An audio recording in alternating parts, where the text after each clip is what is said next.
Karoline stood at the press conference podium, her blonde hair tucked neatly behind her ears, eyes sharp with confidence. The former Trump campaign staffer had faced tough questions before, but today, she sensed the ambush coming.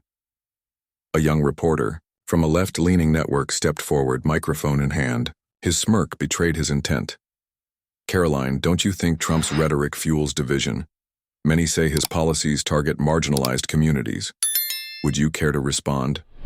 Karoline tilted her head slightly, unfazed. "That's an interesting way to frame it, but let's talk facts. Under Trump, unemployment for Black and Hispanic Americans hit record lows. Wages rose, especially for lower-income workers. So tell me, how exactly is that targeting marginalized communities?" The reporter blinked, momentarily thrown off. He recovered quickly. But his words, his tweets, they're often labeled racist, sexist. Surely you can't deny that. Karoline crossed her arms, leaning into the mic. You mean the same media that falsely called him a Russian asset? The same media that buried stories inconvenient to their narrative? I think Americans are tired of selective outrage. A murmur spread through the room. The reporter shifted on his feet. But Karoline, his stance on immigration, children in cages, family separations, how do you defend that? Before she could answer, a voice boomed from the back. "Let me handle this one." The room turned. It was him. Donald J. Trump, in his signature suit and red tie, stepped forward. Reporters scrambled, cameras flashing wildly. He walked past Karoline, placing a firm hand on the podium. "That's a great question," Trump said, nodding at the reporter.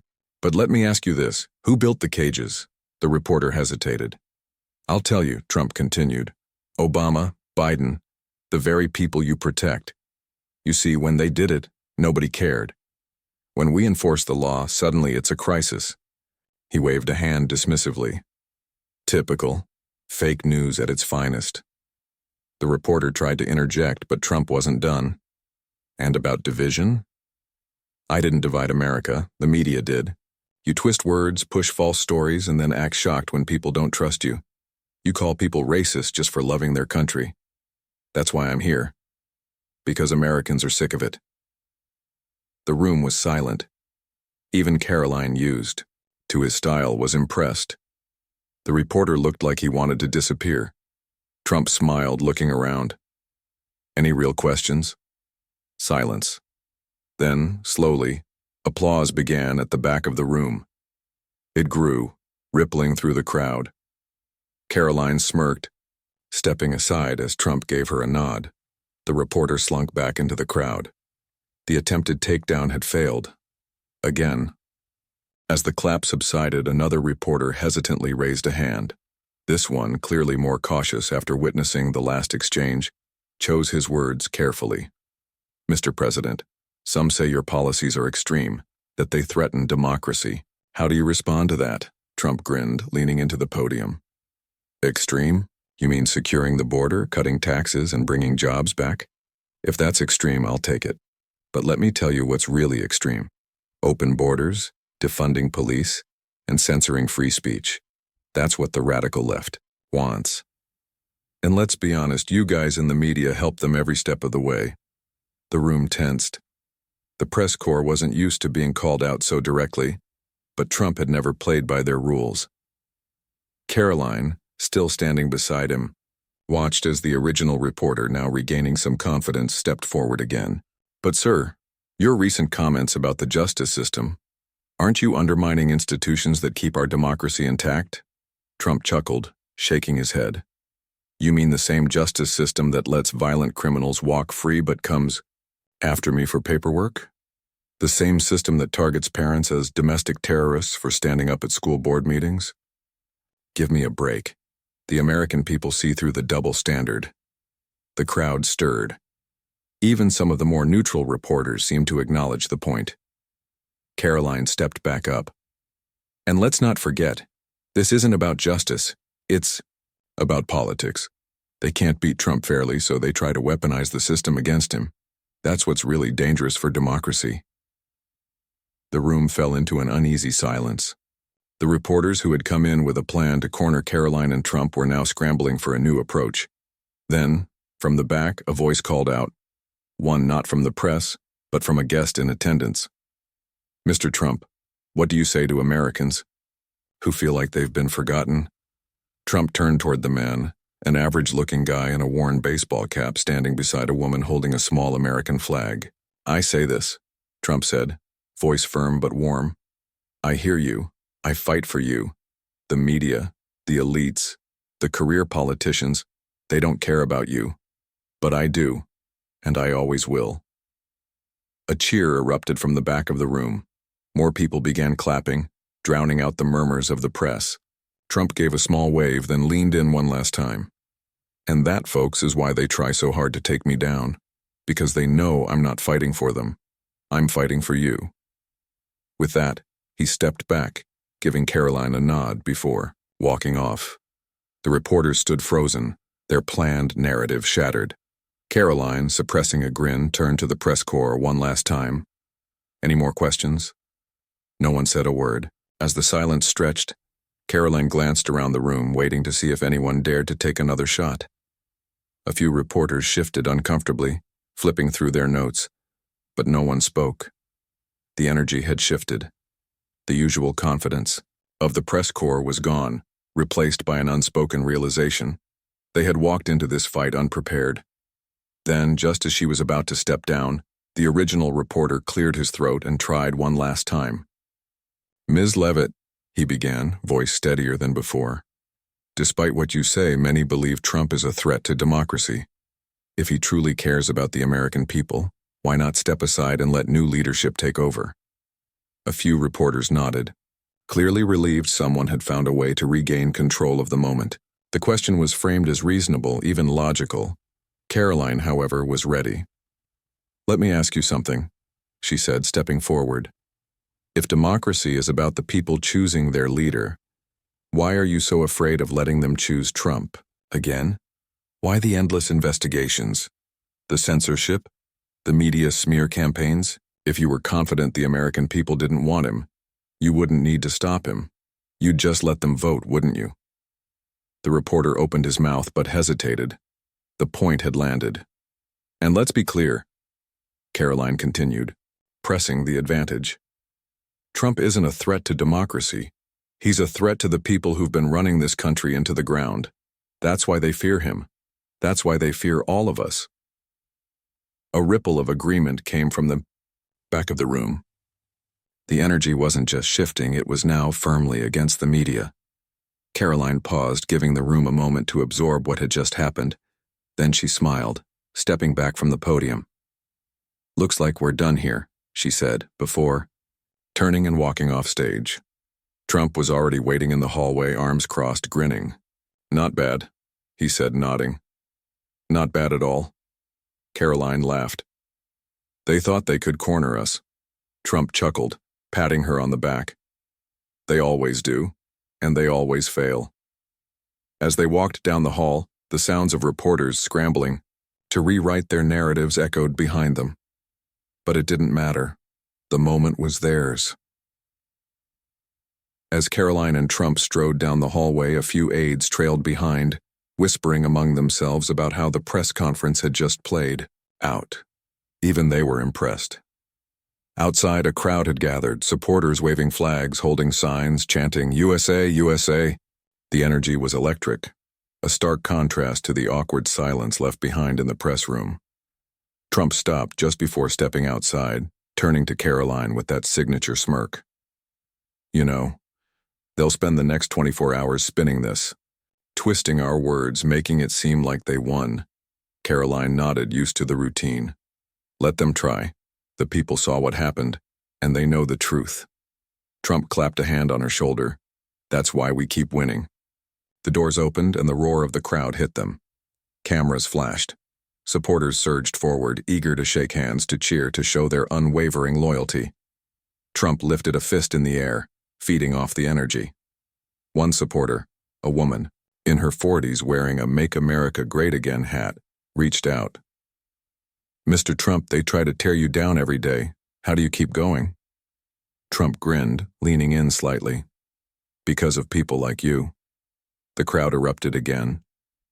Karoline glanced over her shoulder, watching as a few reporters had followed them out, standing awkwardly at a distance, cameras rolling but hesitant to engage. They knew they had lost the exchange inside. Now, they could only observe as the movement they tried so hard to discredit kept growing stronger. Trump turned back to Karoline. "Ready for the next one?" She smirked. "Always." And with that, they stepped forward, into the crowd, into the next fight, ready as ever to take on whatever the media threw at them next. As Trump and Karoline moved through the energized crowd, the chants only grew louder. Supporters reached out for handshakes, cell phones were raised for selfies, and voices shouted praise. The energy was unstoppable. A few feet away, the reporters lingered, their expressions a mix of frustration and defeat. They had come expecting to frame the narrative, to corner Karoline, to put Trump on the defensive. Instead, they had walked into a moment that would only make his movement stronger. One of the younger reporters turned to his colleague. "How do we even spin this?" he muttered, lowering his camera. The older journalist sighed. "They'll find a way. They always do." But even they knew the American people had just witnessed the truth, unfiltered and undeniable. Meanwhile, inside the building, a group of political strategists watched the scene unfold on multiple television screens. A high-ranking figure from the opposition, dressed in a dark suit, rubbed his temples in frustration. "He's supposed to be finished," he muttered. "We threw everything at him. The indictments, the media smear campaigns, the social media bans, and yet..." Another aide scrolling through Twitter shook his head. #Trump1 is trending already. And Karoline, she's all over the place. The base loves her. The man in the suit slammed his fist on the table. This isn't how it was supposed to go, but it was. Out in the crowd, Trump had just wrapped an arm around an older veteran who had fought in Vietnam. The man's voice was hoarse with emotion. "They don't fight for us anymore, but you do." Trump nodded solemnly. "That's why we're here, and that's why we won't stop." Karoline stood beside him, watching everything unfold, realizing something. This wasn't just a political movement. It was something bigger. It was the voice of millions who had been silenced, overlooked, cast aside, and no amount of media spin, no political attack, no false narrative could erase that. As the sun set over the rally, the crowd only grew larger. The cameras kept rolling. The media kept watching. The establishment kept panicking. And Trump? He just kept winning. As the night deepened, the crowd showed no signs of thinning. The chants of "USA, USA" echoed through the streets, a deafening reminder that the movement was alive and stronger than ever. Trump and Karoline made their way to a small stage set up in front of the venue, where a row of American flags billowed in the wind behind them. Trump stepped up first, gripping the SEO microphone with ease, his presence commanding. He scanned the crowd, nodding in approval before speaking. "They said we were done," he started, his voice booming. "They said we wouldn't come back. They threw everything at us. The fake news, the corrupt investigations, the radical lefts, endless witch hunts. But you know what?" He smirked. "We're still here, bigger, stronger, and ready to take back our country." The crowd erupted into thunderous applause. Karoline stood slightly behind him, watching in admiration. No matter how many times they tried to take him down, he always came back stronger. Trump continued, pointing towards the reporters huddled near the back. "And look at them. Look at them standing there, confused, shaking, wondering how they lost control of the narrative. They thought they could spin today's press conference. They thought they could twist our words.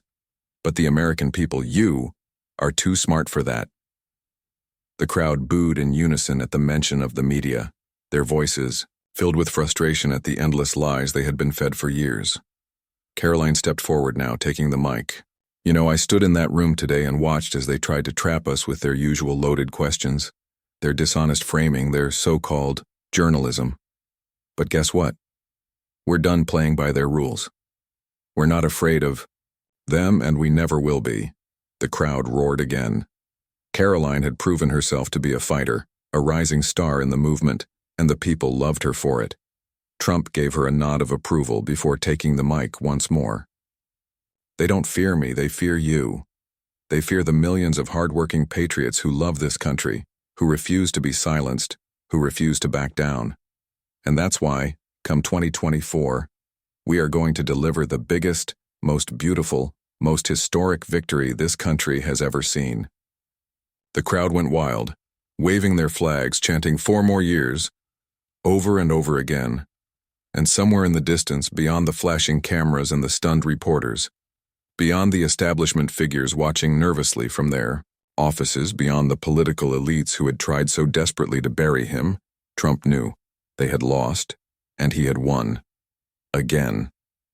As the chants of 4 more years echoed through the night, Trump took a step back, letting the moment sink in. The crowd was electric, their energy fueling him in a way no press conference or television interview ever could.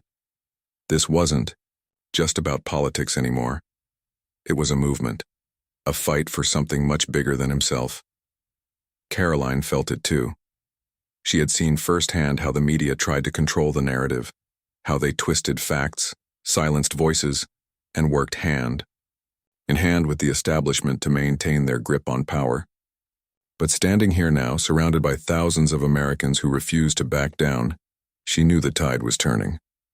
Trump leaned back into the mic, his voice cutting through the night. They don't just want to silence me. They want to silence you. They want to take away your voice, your freedom, your future, but guess what? We're not going anywhere. The crowd erupted once again. People pumped their fists in the air, waving signs that read, "Save America" and "Trump 2024. From the back of the gathering, a familiar face stepped forward, an elderly man wearing a battered Vietnam veteran cap. His hands trembled slightly. As he gripped the barricade, trying to get Trump's attention, Trump noticed immediately and pointed in his direction. "Get this man up here," he said, motioning to security. Within moments, the veteran was helped onto the stage, his face a mix of emotion and disbelief. Trump shook his hand firmly, leaning in. "What's your name, sir?" "John." "John Miller," the man replied, his voice cracking. "Mr. President, I fought for this country. I bled for this country. And for the last few years I've been watching everything fall apart. But tonight," he swallowed hard, looking out at the sea of supporters.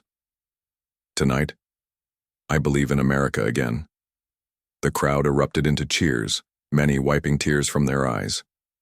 Trump placed a hand on John's shoulder. "This is why we fight. For the veterans who served, for the families struggling to make ends meet, for every American who has been forgotten by the people in Washington. We're bringing America back." The veteran saluted, and Trump saluted right back. The moment was pure, unfiltered, undeniable. The cameras caught every second of it, and the media knew. This was a moment they couldn't spin. Karoline watched as the original reporter from the press conference, now lingering at the edge of the rally, lowered his camera. He had come here, hoping to capture Trump's downfall, but instead, he was witnessing something even the most biased headlines couldn't erase. Trump turned back to the crowd, his voice stronger than ever. "This is our country. This is our movement. And together we will make America great again." The music blasted, the fireworks lit up the sky, and the crowd roared louder than ever. The movement wasn't just alive, it was unstoppable, and deep inside the media war rooms, the political think tanks, and the corridors of power where the establishment lurked in fear, one undeniable truth settled in. Trump wasn't just back, he was winning.